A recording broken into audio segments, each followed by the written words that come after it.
All right, this is my Scarab God list. This deck is absolutely terrible. It's a zombies list, so it's a cool little tribal theme. Zombies are cool, but they're not very good because they have this like play pattern where they have to play cards like immediately, in a sense of like you have to play this on turn one, play this on turn two, play this on turn three. So you can't control your draws obviously in a card game. So that's what makes it kind of terrible. So here we go. Scarab God. He reads. He's a 5/5. At the beginning of your upkeep, you scry for each zombie you control, and they lose 1 life for each one of them. So if you have 3 zombies, you scry 3, they lose 3. He can play 4, 2, and Demir, and he can exile a creature from a graveyard, and then you make a copy of it, except it's a 4/4 zombie. And then when he perishes, he bounces back to your hand at the end of the turn. Champion of Perish, he gets 1/1 for each time a zombie enters the battlefield. He gets a 1/1 counter. Crypt Breaker is pretty cool. You can discard a card, create a 2/2 black zombie creature token, and you can tap 3 zombies to draw a card. Shadow Spear, equipped creature gets 1/1 and has trample and lifelink. And then permanents your opponents control lose hexproof and indestructible until end of turn when you pay 1 mana. So it counters hexproof and indestructible, and you can equip it for 2. It's a really good card. I think Shadow Spear can go into a lot of lists. You won't feel bad about it. Compelling Deterrence. I put this card in because this card's actually pretty nuts if you have a zombie. Return target non-land permanent still in hand. Then if that player discards a card, if you control a zombie, which that's a lot of value for 2 mana. Cyclonic Rift, you know it, you love it. You return target non-land permanent you don't control to its owner's hand, and if you overload it, you bounce their entire non-land board. Because you turn overload means you turn every instance of target into each. Carfell Harbinger. This is a mana dweeb, except it's only for instants and sorceries. Olgar, Devoted Assistant. This guy's cool. At the beginning of your upkeep, look at the top 2 cards of your library, then put one of them into your graveyard. Whenever a creature you control or is put into your graveyard from your library or hand, it perpetually gains when this creature leaves the battlefield. You make a 2/2 black zombie creature token, which he's really cool. Patchwork Crawler is not really that good of a card. He's exile target creature from a graveyard, put a 1/1 counter on Patchwork Crawler. Has all activated abilities of the cards that he exiles. He's really kind of like, he's good, but he's like, he does his own thing. Yadar, Ghoulcaller Nephelia. At the beginning of your end step, if you control no creatures with Decayed, you create a 2/2 black zombie creature token with Decayed. Decayed means that it can't block, and then the first time it attacks, at the end of the turn, you sacrifice it. Patient Zero is actually a really cool card. It has lifelink, and it says damage isn't removed during cleanup steps. Because typically when you deal damage in Magic, the creatures, they heal at the end of the turn, basically. They get cleaned up, they heal. Patient Zero doesn't allow that to happen. Razor Lash Transmorgant can't block, and then you can return them from your graveyard to the battlefield with a 1/1/1+ counter on it. And it costs like 6 less or whatever. It costs less if the opponent controls 4 more non-basic lands. It ends up costing only 2 mana, so it's like 4 less. Card's good. It's one of the blades. A 3/1 like that, that's 2 mana, is considered a blade. It's a blade that can crawl out of the graveyard. The black gets ton of them, or black gets tons of them, I should say. Menace. When Relentless Dead dies, you may pay 1 black. If you do, return it to its owner's hand. When Relentless Dead perishes, when he perishes, you may pay X. When you do, you return a target another target zombie with the same converted mana cost as what you paid an X. Undead Augur. When Undead Augur, another zombie you control, perishes, you may draw a card and you lose 1 life. Right, this card's pretty sweet. Enters battlefield tap. He's got life drain. Whenever a creature dealt damage by a right this turn perishes, create a tap 2/2 black zombie creature token and exile that card. So this card's alright. Right of Precinct 6, it gets 1/1 for each creature card in your opponent's graveyards. So it gets bigger based on your opponent's creatures in their graveyard. It's alright. It's actually pretty good. Ludovic Necrogenius. When he enters battlefield or attacks, mill a card, and he can pay his cost, and he basically becomes a Scarab God token. Where he's like a 4/4, but he inherits like something's abilities and stuff. So he's basically a walking Scarab God token is basically what he is. Except he's really hard to cast because he takes 2 blue and 2 black to do. So that's basically what he does. He becomes a Scarab God token, and he can change creatures too eventually. The undead bird thing. Falcon Abomination. When it enters play, it creates a 2/2 black zombie with Decayed. And then Eternal of Harsh Truth is like whenever it attacks and isn't blocked, it draws a card. Garoth, Visionary Stitcher. Zombies you control have flying. Sacrifice another non-token creature. Create an X blue black or blue zombie creature token where X is a sacrifice creature's toughness. Yeah, Giraffe is really good. That's the thing with zombies too, is you got kind of a bit of a nombo because you got a lot of these zombie lords that are humans. This is Poppet Stitcher. Whenever you cast an instant or sorcery spell, you create a 2/2 black zombie creature token with Decayed. Beginning of your upkeep, if you control 3 or more creature tokens, you may transform them. Turns into Poppet Factory. Creature tokens lose all abilities and become base power 3 at 3/3. And then at the beginning of your upkeep, you may transform Poppet Factory. This card's not really that good, honestly. He really isn't. He's not really that great. He's a bit too hard to get off in a lot of situations. You really got to build around him. We got Death Baron. This is one of my favorite lore effects. Skeletons and other zombies you control get 1/1 and have Death Touch. I think this card's actually really great because Death Touch makes everything you have threatening. Like, especially the skeletons, because they're like usually 1/1 little derpy 1/1 dudes that can come back really easily. Diagraph Colossus enters the battlefield with a 1/1 counter on it for each zombie you control. And then whenever you cast zombies, he creates a 2/2 black zombie. Headless Rider is whenever he or another zombie, non-token zombie you control perishes, you create a 2/2 black zombie creature token. Has to be non-token, otherwise it just go off forever pretty much with itself. Liliana the Veil, target player discards a card. Target player sacrifices a creature. And then her -6 is you take all their cards, separate them into 2 piles. They pick that pile. The pile they pick is the one they sacrifice. So basically, it can win you the game. Liliana's Devotee is a pretty cool lord too. Zombies you control get 1 attack. And then at the end of your turn, if a creature perishes, you can pay 2 and get a 2/2 zombie out of it. He's pretty cool because he can make zombies. But be wary of his effect costing 2 because it makes him really fair. Because, you'll definitely not be able to pay that. Liliana Standard Bearer has Flash, and when it enters battlefield, it draws a card for each creature that died under your control this turn. Yeah, where they perished under your control. Midnight Reaper, whenever a non-token creature you control perishes, you may draw a card and you lose 1 life. It's not a may, it's a must. Excuse me. So ignore that may part, it's a must. You have to do it. So be careful of that sometimes. It rarely ever comes into play, but it can end up costing you to lose the game because you lose by life loss or you mill yourself out. Murderous Rider has Swift End. Pop target creature or planeswalker, you lose 2 life. It's a 2/3 with lifelink, and then when it perishes, it gets sent to the bottom of the owner's library. Riding Regisaur, this card's pretty meh, but I felt like playing him. At the beginning of your upkeep, you discard a card. Diagraph Captain has Death Touch, and other zombies you control get 1/1. Then whenever a zombie you control perishes, he deals 1 damage to your opponent. He drains them by 1. God Eternal Kefnet has flying, and he's got the Eternal Claws. And whenever you draw your first card each turn, you may reveal it. If it's an instant or sorcery, you may copy it. Copy costs 2 less to cast, 2 generic. And whenever he perishes or gets exiled, you can put him back in the top of your library, 3rd from the top. That's the Eternal Clause. All the God Eternals have that same clause on them. Except Eharg the Razebore, which has the same one. He's not a God Eternal, but they all have the same clause. So you have to either counterspell or discard spell them to basically get rid of them forever.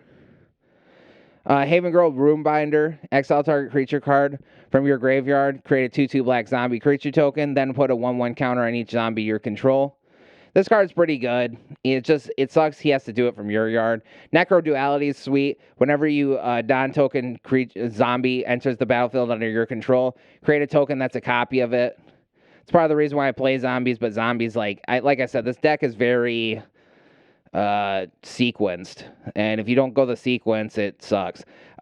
Overcharge of Mogularm has Flash, Flying, Exploit. Exploit means you may sacrifice a creature, and if you do, you do the exploit. His exploit is counter target creature or counter target spell or activated ability. Repository Scab has Exploit, and then when you exploit them, you can take an instant or sorcery from your graveyard, return it to the top of your deck. Gisa, Glorious Resurrector. If a creature would perish under your opponent's control, you exile it instead. And then all the creatures that you exile with this effect, they come back to your side of the field with Decayed each at the end of each turn. So she can kind of swipe your opponent's creatures. She's pretty cool, actually.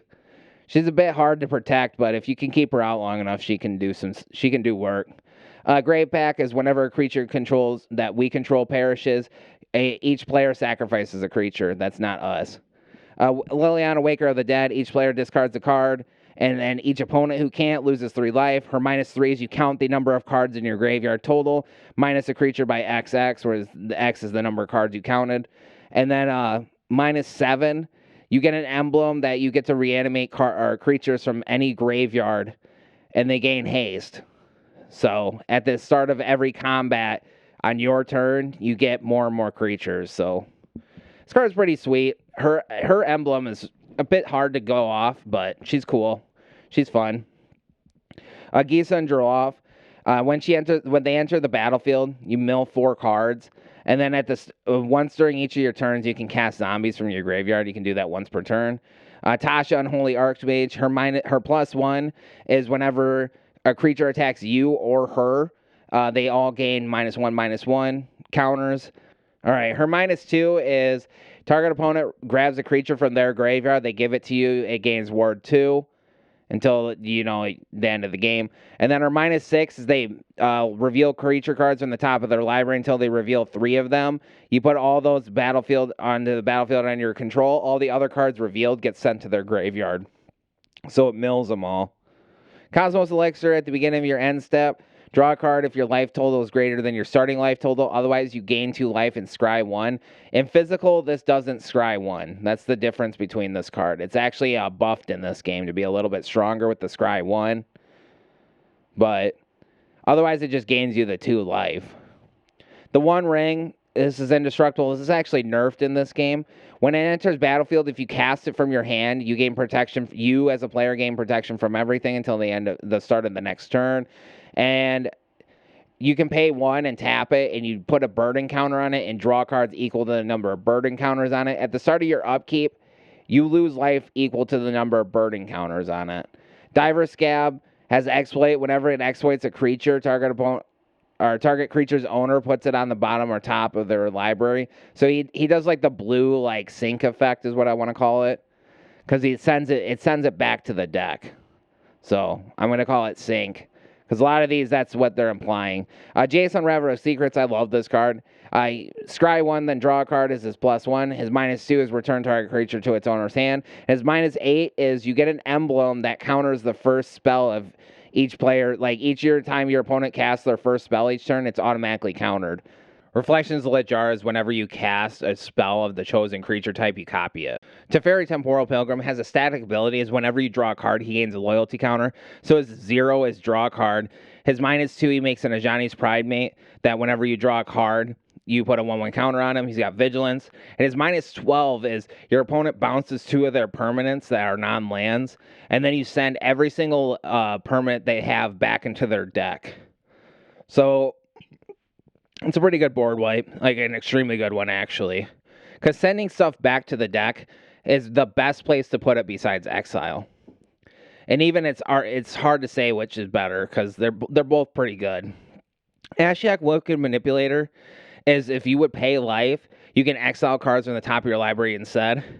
His +1 is like you look at the top 2 cards, you pick one, exile the other one. His -2, you make 2 Nightmare tokens that at the beginning of combat, if you exile the card this turn, they both get a 1/1 counter, or however many are around. And then his -7 is you count the mana value of cards exiled in your exile zone, and then they mill and exile that many cards. They exile mill. So we'll call that send away, I guess, for now. I'll think of a better word. They banish them. They banish them from the deck. Yeah, that works. Okay, Gisa, Ghoul Caller.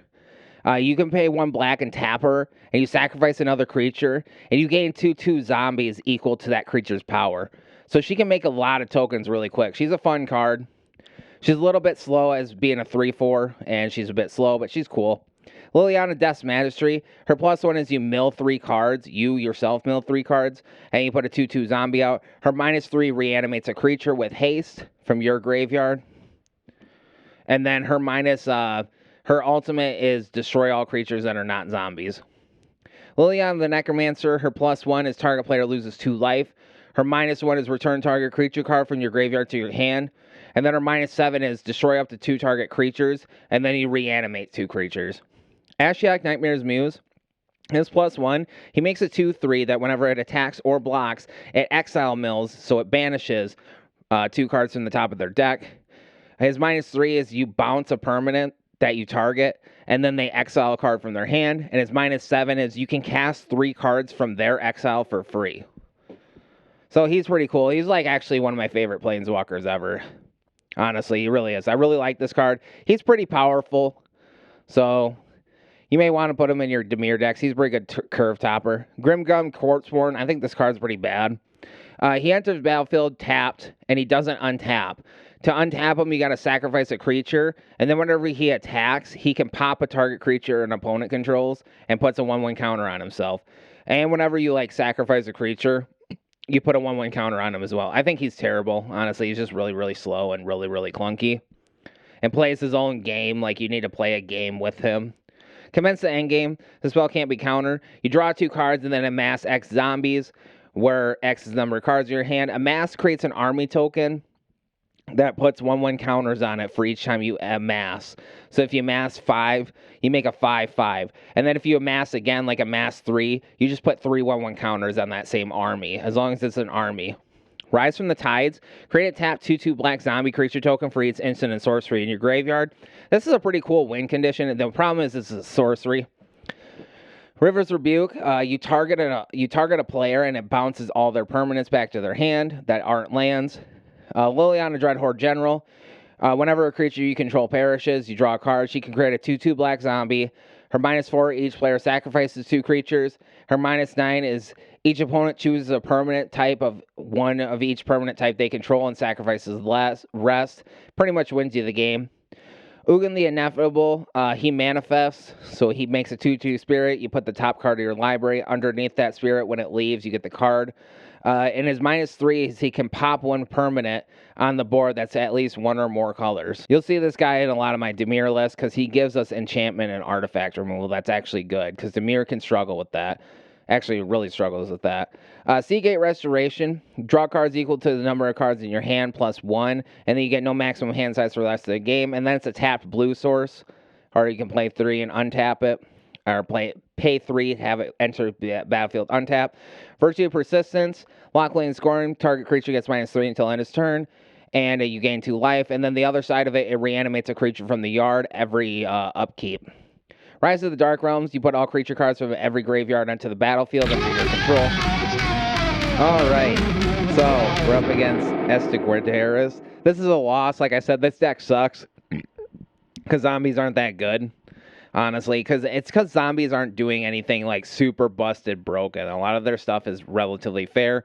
Their commander is Nadar, Selfless Paladin. He's a venture card, and then when you have ventured into at least 1 dungeon total, he anthems your team by 1/1. They start off strong with the Benelish Counselor dude. That guy can enlist creatures, which means he can tap creatures that aren't summoning sick and inherit their attack power as his attack and defense. And then he gets a boon where when you do that, you get a static boon that gives your creatures 1/1 counters when they come into play, or the next creature you play rather. So Nadar ventures into the dungeon. What venturing in the dungeon is, you pick a dungeon and then you go through it and you do what it says in the little text box. It's typically scry 1, make a treasure token, draw a card, make a creature. It's all pretty tame stuff. It gets pretty crazy though once you start doing it multiple times a turn. That's when it gets out of hand. We just swing and say go. Because we got Falcon Alberition in hand. We can ambush block with that. It's got flash. That's why we waited.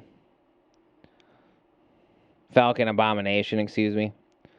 Because like I said, zombies aren't doing anything unfair. That's why this deck sucks. It's because we're playing a really fair, reasonable creature type that isn't doing anything super unfair, like dinosaurs free casting or elves puking out a bunch of mana, or humans like getting a little bit of everything, or any of the more like overpowered creature types. Like zombies are pretty tame, and it's because they're one of Magic's first creature types, so they have like a lot of restrictions on them. Because spirits are kind of the same way. So they go ahead and play their Wandering Emperor here, and then they give him a 1/1 counter. And unfortunately, that first strike goes off because I'm pretty sure. I mean, I'm going to trust Arena, but if I were to play that physically, I would have said he's already blocked and the first strike has already happened. So, but apparently it doesn't work that way. Unfortunately, it switched over to first strike damage because it's the declare blocker step. So, we damage their Planeswalker. We don't quite take it out. Like I said, you'll see a lot of losses in this list. So just don't play this deck. You can play zombies, but understand that they suck because they're fair. They don't do anything crazy. That's why they're not a good creature type. A lot of stuff you see in Brawl is a lot of either like good stuff decks, or if they play like a certain creature type, it's usually something like dinosaurs that does like just a lot of unfair things. Because not only are dinosaurs usually big for their mana cost, they do a lot of strong stuff. Like a lot of the stuff they do is strong. They free cast, they play Luminous Broodmoth there. That guy, he can return creatures from the graveyard with flying counters on them. As long as the creature doesn't have flying, whenever it perishes, he returns it from the graveyard with a flying counter on it, so they gain flying. We go ahead and exploit with the Diver Scab here. Because Voluminous Broodmoth's a 3/4, so they would just blocked off our guy. They go ahead and like play a protection spell here. So whatever you do is like, don't play this deck. Like, don't craft it, don't play it. It's terrible. Good game, opponent. Thanks for playing. All right, our second match is up against Philip. It's again a loss. Like I said, if I were to remake this deck, there's some pretty good like low to the ground zombies, and some zombies are all right, but I don't know. I would probably just fill it with like 25 zombies, some of the good payoffs, and then just like load it up with control spells or something, because I don't know.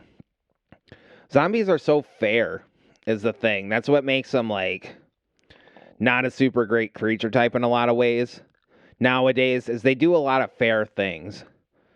Like, you got things like dinosaurs that free cast and they're all big. Zombies are like relatively small. They're doing a lot of fair things. We play Rotting Regisaur here. This card's all right.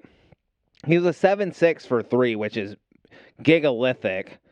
But at the start of your upkeep, you got to discard cards, and he forces that to happen. So it's not like you sacrifice him or anything. You have just at the beginning of your upkeep, discard a card. Problem with him is he doesn't have any built-in evasion, which means he has like no trample, no flying to guarantee damage across. So he's one of those cards you have to build around him, because he's good in constructed formats. And I'd say zombies are better constructed too, but Brawl, not really. They aren't great in Brawl. Because you discard a card before you get to draw. We pitch Undead Augur there because we don't have 2 black sources. So, go Haven Gruul Room Binder. So we can start exiling guys from our yard.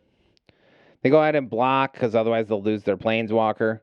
Like I said, you'll see the problem with him not having evasion because he constantly just keeps getting what's called chump blocked. Chump block just means you just throw a creature in front of it, and it has no evasion, so it's not getting damage across. You can just throw some little insignificant creature that doesn't matter and hold it back for days. So that's the problem with Rotting Regisaur, though. He's not really that good in Brawl, he's not good in decks that don't facilitate what he actually is trying to do. He wants you to give him evasion, and once you do, he starts shining because you play a 3-mana 7/6 with maybe like eventually you give him maybe trample in like a green deck, or you're playing like some sort of equipment list, so you give him like menace or something, so he starts becoming a huge problem. He can't just be blocked by one creature. You're starting to go 2 for 1 usually and stuff like that. That's when he's good. Is when he can start, when he has evasion, you can give him like maybe flying or something. Like I said, he's a card you build around, and he's definitely better in lists that are constructed. Like they're a 4 of list, so you can play him as like a 4 of and build your entire deck around him. I'll play him in Historic sometime. Here, actually, probably tomorrow, because I'm going to play Historic probably instead of Brawl. Tomorrow being December 2nd of when this video is made. But I'll show you how to play him in Constructed sometime. Because he's actually really strong if you build around him. Well, maybe not really strong, but decently strong. You're still swinging in with a creature that's vulnerable to removal, so. And the thing is like, if your opponent's like smart about it, which half of them will be once you get up in the Platinum, they'll just wait to remove him when his discard trigger happens. Because even if once his discard trigger happens, you have to discard. They alted their Tezzeret here. What his alt does is you get to pick permanents from your library and place them straight onto the battlefield. Tezzeret Artificer Master. This guy's nuts. His ultimate's Planar Bridge is what it's called. It's a card that does the same thing. And that's what his alt is. But this Tezzeret's actually pretty good, honestly. You don't see him too much because he's old. He's from M19, which the set's pretty terrible, mostly. It's not terrible, it's tame. Like, a lot of stuff nowadays is really, really strong. But that's like, M19's back, like the last Magic set that we had, where stuff wasn't super crazy powerful. You still saw some, like, relatively fair Magic cards. We go ahead and pitch our Planeswalker here. Because we're really trying to get some, go ahead and play a Necro Duality. Like I said, I'll eventually try and crack zombies and try and make them good. Somehow, someday it'll happen, because Necro Duality is a really cool card, but that's like the most unfair thing that zombies does, is Necro Duality. And that card's still a 4-mana enchantment that does nothing when it comes down, so. But yeah, like I said, I used to play Riding Regisaur back in the day as and constructed list, so I'll show you how to play him sometime. I used to play him in Embercleave. And Embercleave's a red card, so we can't play it in this list because we're blue and black. We're locked to blue, black, and colorless. Again, like I said, Tezzeret keeps spawning dudes, and then we just like, screw it, lose. Good game. Alright. We're up against Ace Master 20. This is a loss. This will be a bit of a long one. So here we go. Like I said, my suggestion to you is to not play this list. Because again, like I said, the problem with zombies is they're better in Constructed than they are in Brawl, where you have to play some of the lower end zombies that aren't good. And when a zombie isn't good, it's really not good. So it's definitely something that you would just like, you would never play the card at all because it's just bad.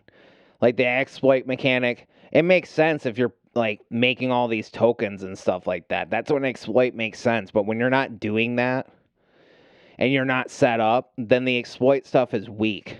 Because constantly sacrificing creatures, negging your own board state, like you start feeling that after a while.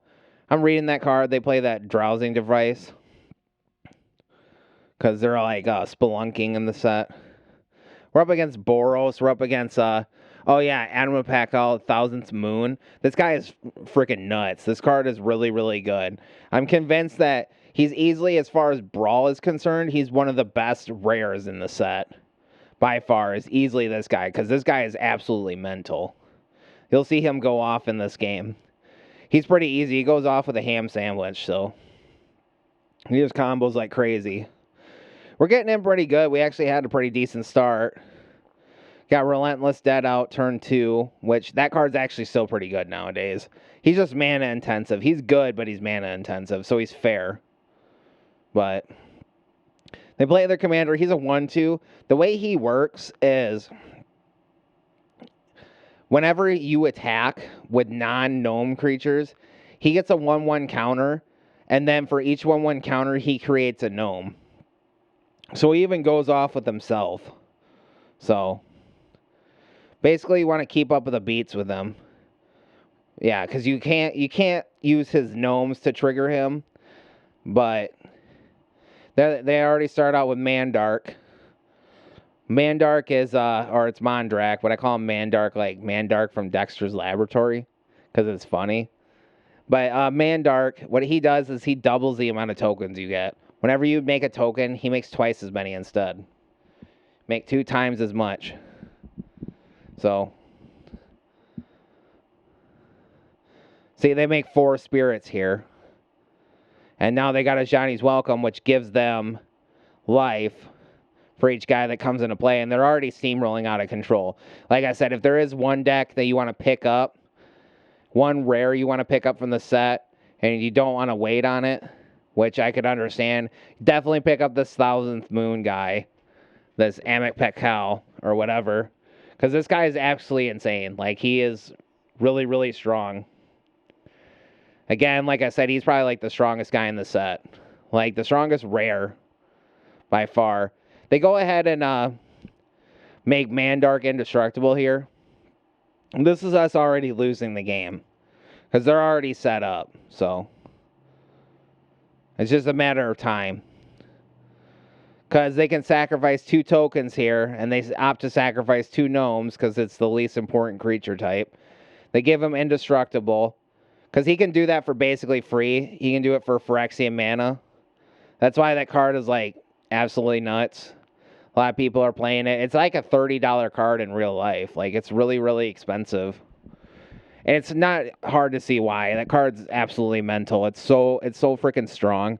All the Dominuses are strong, and he's easily the best one. Because they're a whole cycle from the Phyrexian set, like all will be one or whatever. Because see, now they're gaining life back anyways, so we're already losing the game. We may as well just like quit here. We don't. Just because this is the first time I played against this commander, I kind of wanted to gauge his strength. But I would easily, in my professional, factual opinion, because we don't go off opinions, we go off facts around here. Facts. Facts. Yeah, that dude is absolutely cracked. Easily, like I said, the strongest card in the set. That's a rare for Brawl. Like, even constructed, he's probably pretty good. Honestly, so I guarantee you could probably make a pretty good constructed list out of him, too. Because they're all available in Standard, Mandark and him, so. And I think they would rotate at the same time as well. When they rotate out of Standard. It's definitely a combo that we're going to see for the rest of, like, the existence of Magic Arena is this dude. Because these guys are absolutely insane. Because they're still going to swing, even though we have protection from everything. They're just going to puke out a bunch of tokens, so. They opt to not hold back. So. They're thinking they hold back their commander. Because they got Halo Fountain, so if they untap 15 creatures, they can win the game on the spot. So, and the one ring when we cast it from our hand gave us protection from everything, so we're not taking damage here. We're just kind of eating a few of their tokens, which means we're blocking them with bigger creatures they can't win against. But, so, I think they may use the Halo Fountain effect here. At least to draw a card, because what Halo Fountain reads is you can untap one creature and like make a dude, and then you can untap, I think it's like 3 or something, draw a card, and then there's like untap 15 and win the game. So it's got about 3 different effects. So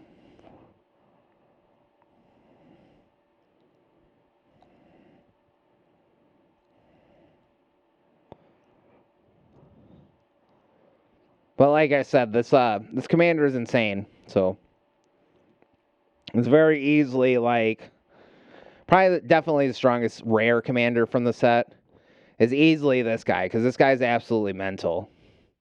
So, like I said, I stuck it out. This match was done a long time ago. By the time they got Mandark out and they foiled our Stab Horse with his indestructibility, they already won the game from right there. So, we're really just, like, kind of sitting it out to test this guy's strength. Like the commander's strength, but trust me, we already lost a long time ago. So there's really no reason for us to stick out the match. So,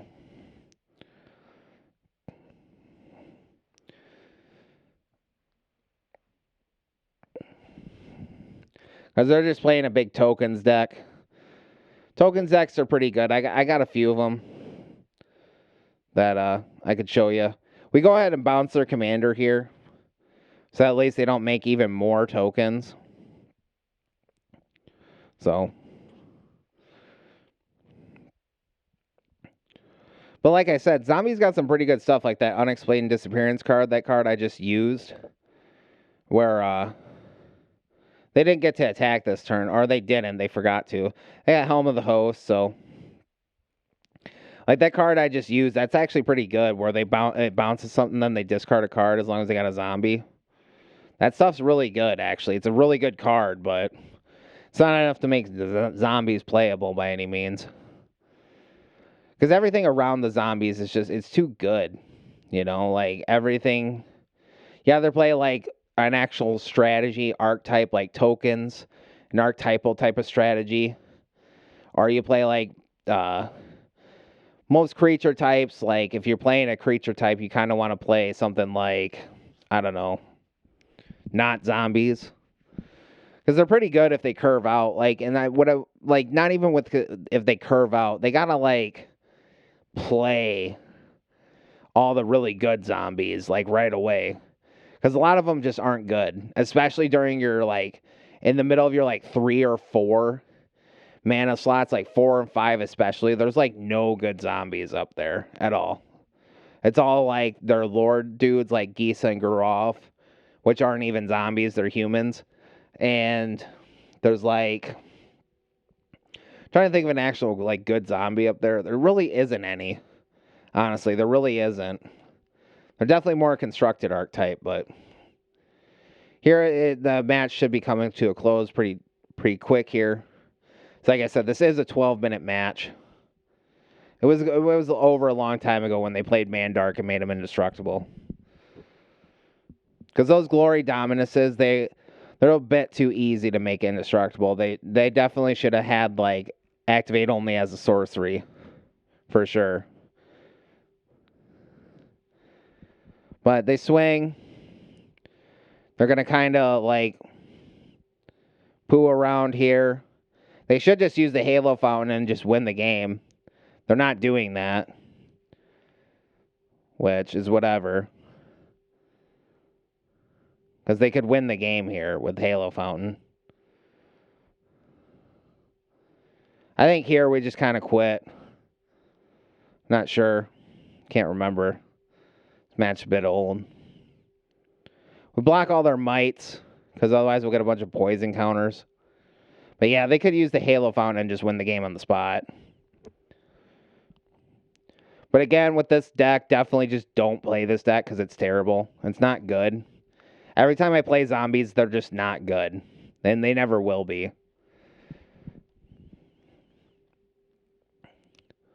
Go ahead and gain a life. Ragavan, like I said, we're just really kind of like digging desperately for board wipe. Like I said, they just kind of throw up an oops for whatever reason. It is what it is. We're kind of desperately digging for a board wipe. If we get a board wipe, we can kind of maybe come back into the game. But it's probably not going to happen. Anyways, we play Reflections of Lejara here. This is kind of the reason why I like to play zombies. It's because they get Necro Duality too, which this is like the cool little thing, right? Like that's the dream. You play Reflections of Lejara, and then boom, look. 2 zombies per cast. 3 zombies per cast. Which is really cool. But, you know, it's got to happen, obviously. I might try a list where I like kind of tutor up for our zombie stuff. And I may even play it in Sultai, which is black, blue, and green. Just for a simple fact, we do get a few extra zombies in green. Namely, Molder Hulk is one that I really like. And there is I think it's one from Zendikar. It's like a skeleton zombie is what it's considered. We just close out here because they already won, so good game. All right, this is the last one. This is like gain and loss. Against Pro Noob, they're playing Agnes the Dragon Lash. This card's cool. She's a haste commander, and she reads whenever a creature that entered the battlefield this turn attacks, she creates a tap treasure token. So I'll play her in Brawl sometime. Not next stream, but because I'm going to upload this tonight, but not next stream. Because this next stream coming up after December 2nd, I'm going to be playing constructed 60 card formats. I'm going to be playing a little bit of historic and a little bit of standard. So kind of want to switch it up. Play a little bit of standard. I play a lot of Brawl, but I felt like playing standard for a while. Feel like playing some historic. Because certain cards are better in like formats where you can run them as 4-ofs and kind of guarantee them more often than not. They play the Iron Crag, which is like kind of like a Mind Stone, and then when a legendary creature comes into play, you can transform it into an equipment that gives 3/3 and causes the creature to lose all abilities. They play Judith the Scourge Diva here. She gives 1 attack, and whenever creatures die, they can ping for 1 damage. Pinging means they just pick a target and deal 1 damage to it. So Judith the Scourge Diva, she kind of turns all your guys basically into like devils. Like the devil effect. Which actually I should remake a Raphael list with her in it. Or even make a list with her as the commander. Because she's actually just a really good card, honestly. Judith the Scourge Diva, she's an extremely good card. They keep not transforming their rock. Because it's kind of like the Sword in the Stone type deal. They play Mishra, claimed by Gix, which he drains for the amount of creatures you attack with. We go ahead and block here. They're going to go ahead and give her a Simurut Sprint.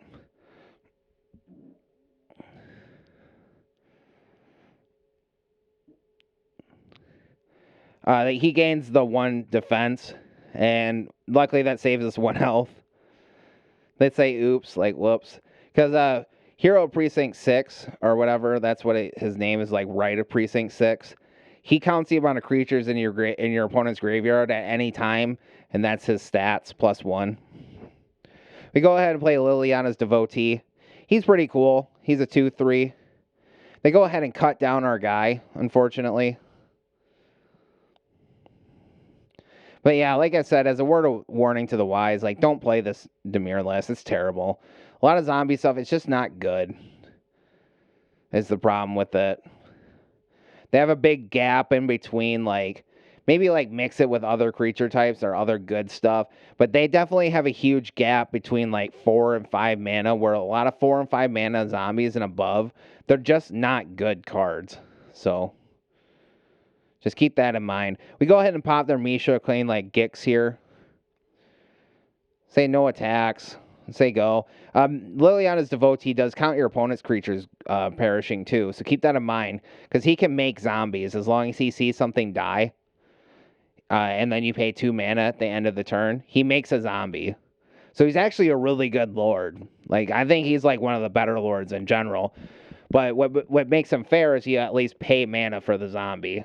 So, like I said, zombies are like an old creature type, so they do a lot of like old school fair things in Magic.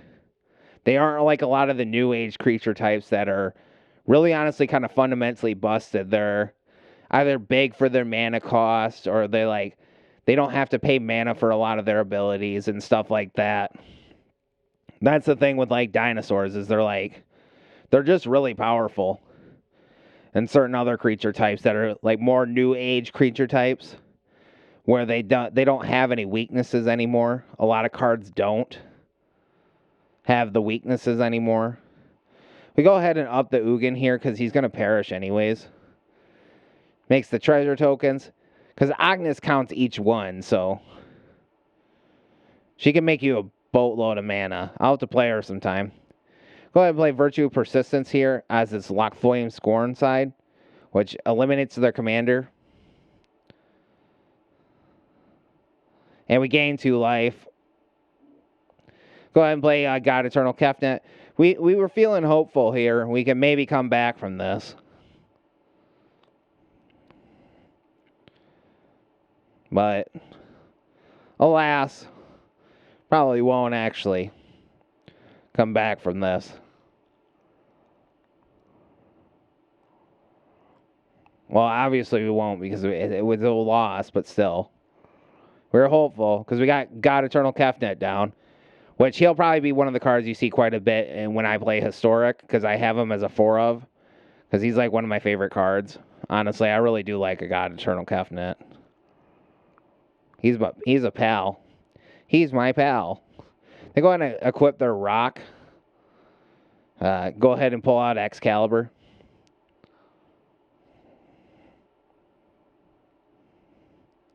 Sends them back to the top of the deck, third from the top. Gonna play our Teferi here. It's basically a day late and $1 short to save us, so.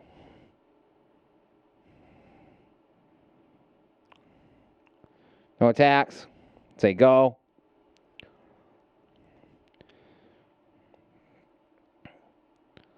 They're kind of behind on mana a little bit. I'll play Chandra. I'll make an Agnes to Dragonlash list. We go ahead and call it there because I'm getting kind of tired and this deck just sucks. Honestly, I was just like, yeah, no. Alright, these are my plugs. I thank you for your time watching through this video. Again, don't build this deck. Just look at the links, copy them, and have a wonderful day. Stay safe. Consider subscribing. Farewell.